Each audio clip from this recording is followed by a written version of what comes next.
Solarka iyo sidoo kale dabka laga dhaliyo hawada may inagaga filan yihiin in aan kaga maarno dabka aan ka soo saaranayno shidaalka. Bal han wada eegne videoga dhammayso.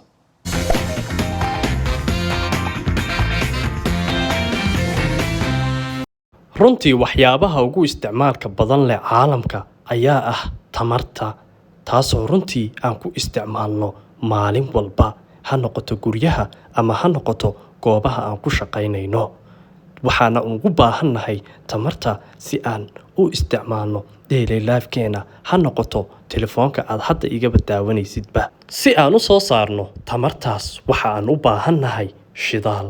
Runtii waxaad maqlaysaa maalmaha qaar in uu shidaalku noqday qaali, taasna waxay ka dhigaysaa nolosheena in marba marka ka dambeysa uu sii qaaliyoobo. Caalam ahaan marka ay dhibtaasoo kala timaado, wuxuu nin walba raadiyaa xal cusub oo lagaga maarmi karo dhibaatadaas. Solarka iyo sidoo kale tamarta laga dhaliyo dabaysha ayaa ah waxyaabaha ugu faa'iidada badan leh ee lagaga maarmi karo shidaalka qaaligiisa iyo sidoo kale soo saaris tamar nadiif ah.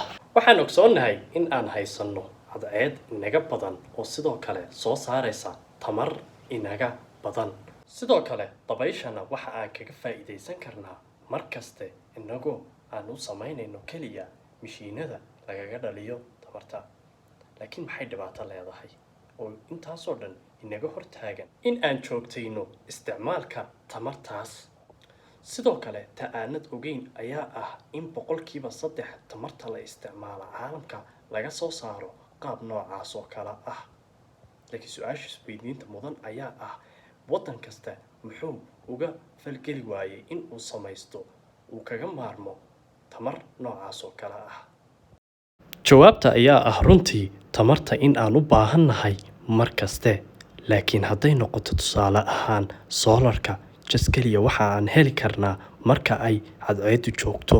Dhibaatada kale xigta ayaa ah runtii in loo baahan yahay baytariyo lagu kaydiyo tamarta. Tusaale ahaan haddaan eegno baytariyada aan u baahannahay in aan ku kaydsanno tamartaas ayaa runtii qaadanaysa soo saarkeega waqti badan. Tusaale ahaan haddaan eegno shirkadda ugu weyn ee soo saarta baytariyada oo hadda laga sameeyey Nevada oo ina samayso shirkadda loo yaqaano Tesla, waxa ay u baahan tahay 500 oo sano si ay u soo saarto baytariye keliya oo loo baahan yahay maalin keliya.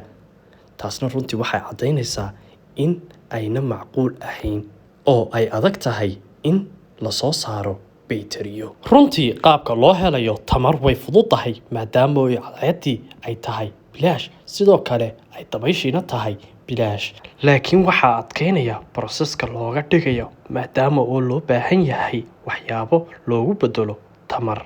Marka aan eegno dhinaca shidaalka, tamarta shidaalku way ka fududahay soo saarista marka laga soo saarayo cadceedda tamar. Sidoo kale wayna ka kharash yar tahay. Taasaa runtii caalamka loogu isticmaalaa tamarta shidaalka inta badan.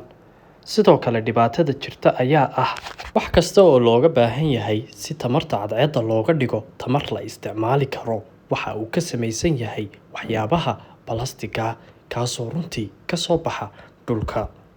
Laakiin waxaa isweydiin mudan qaab nooceeya ayaa loo soo saaraa.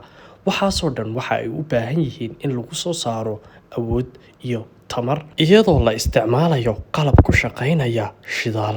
Taasina waxa ay meesha ka saaraysaa in aan ka maarmi karno shidaal. Dhibaatooyinka looga guurayo shidaalka ayaana keliya ahayn inta uu qaali yahay. Runtii shidaalka marka la isticmaalayo waxa uu soo saarayaa carbon, kaasoo runtii dhibaato u keenaya deegaanadeena. Geesta kale haddaad fiirisid marka aan u bedelano solar, runtii iyada laftarkeegu waxa ay leedahay dhibaatooyin. Dhibaatooyinkaas waxaa ka mid ah in wax kasta oo loo isticmaalayo si loogu bedelo tamar ayna gaadhayn muddo badan. Inta ugu badan ay gaadhi karaan waa 20 sano. Horeyna waxaan u soo sheegnay in loo baahan yahay qalab badan si looga dhigo tamarta cadceedda tamar caadi oo la isticmaali karo. Tusaale ahaan dabaysha hadday noqoto waxaan u baahannahay baaladaas waaweyn oo inta badan ka dhaadheer fooqyada. marka uu dhammaado waqtigoodu waxa ay noqonayaan xashiish ama qashin, taasoo runtii iyadana dhibaato ku keenaysa deegaankii. Haddaba ma isleedahay maalin maalmaha ka mid ah in ay iman doonto xal kaasoo lagaga maarmi karo shidaalka, kaasoo wax dhibaato ah u keenayn deegaankeena? Waxaan soo gaarnay fiidiyoga dhammaadkiisii. haddaad fiidiyoga ka faa'iidaysatay nagu soo biir, sidoo kale kommentiyada noogu reeb aragtidaada. waad mahadsantihiin.